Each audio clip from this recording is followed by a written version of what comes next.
नमस्कार, आप देख रहे हैं न्यूज फॉर नेशन और मैं हूं प्रियदर्शन। रुपौली विधानसभा के उपचुनाव के नतीजे आज काफी रोचकता की ओर आगे बढ़ रहे हैं और अब तक जो 7वें राउंड की गिनती हुई है उसमें निर्दलीय प्रत्याशी शंकर सिंह ने जदयू के प्रत्याशी कालाधर मंडल को पछाड़ दिया। जी हां, रुपौली में एक बड़ा उलटफेर देखने को मिल रहा है और रुपौली के उस उलटफेर में निर्दलीय प्रत्याशी पूर्व विधायक शंकर सिंह एक ने बड़ी बढ़त हासिल कर ली है और उन्होंने जदयू के प्रत्याशी कालाधर मंडल को पछाड़ दिया है। न केवल जदयू के कालाधर मंडल को पछाड़ा है बल्कि शुरू से ही शंकर सिंह इस मुकाबले में लगातार अपनी दमदार उपस्थिति दर्ज कराए हुए हैं और शंकर सिंह राजद के प्रत्याशी बीमा भारती को जहां शुरू से ही तीसरे नंबर पर धकेले हुए थे और शुरू पहले राउंड से ही लगातार दूसरे नंबर पर काबिज थे शंकर सिंह, तो इस 7वें राउंड की गिनती समाप्त होने के बाद शंकर सिंह ने अब जदयू के प्रत्याशी को भी पछाड़ दिया है और पहले नंबर पर शंकर सिंह आ चुके हैं। दरअसल अगर आप वोटों की कुल संख्या को देखेंगे तो शंकर सिंह जो निर्दलीय प्रत्याशी के तौर पर चुनाव मैदान में उतरे थे और उन्होंने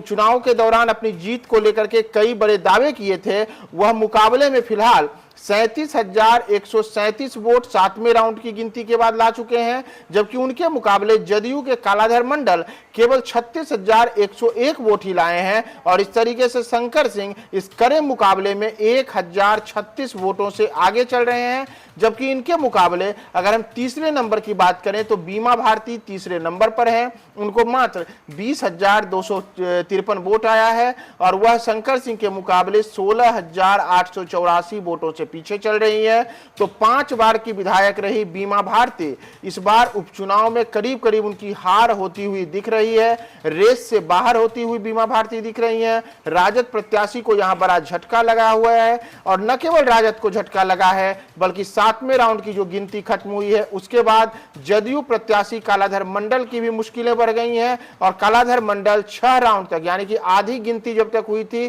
तब तक वो पहले नंबर पर बने हुए थे, लेकिन अब 7वें राउंड की गिनती खत्म होने के साथ ही कालाधर मंडल फिसल करके दूसरे नंबर पर आ गए हैं और उनको केवल 36,101 वोट आया है, जबकि इन सबके बीच शंकर सिंह 37,137 वोट ला करके पहले पायदान पर आ चुके हैं। तो शंकर सिंह इस बार रुपौली में एक बड़े उलटफेर की ओर अपने कदम बढ़ा चुके हैं। दरअसल आपको बताया कि शंकर सिंह ये वही हैं जिन्होंने वर्ष 2005 में एक बार रुपौली से विधानसभा का चुनाव जीता था, लेकिन उसके बाद लगातार वो चुनाव दर चुनाव हर चुनाव में रुपौली में अपनी उपस्थिति तो दर्ज कराते रहे लेकिन उन्हें कभी जीत नहीं मिला। और इन सब के बीच बीमा भारती कभी राष्ट्रीय जनता दल से तो कभी उन्होंने जदयू प्रत्याशी के तौर पे रुपौली में 5 बार विधानसभा के चुनाव जीते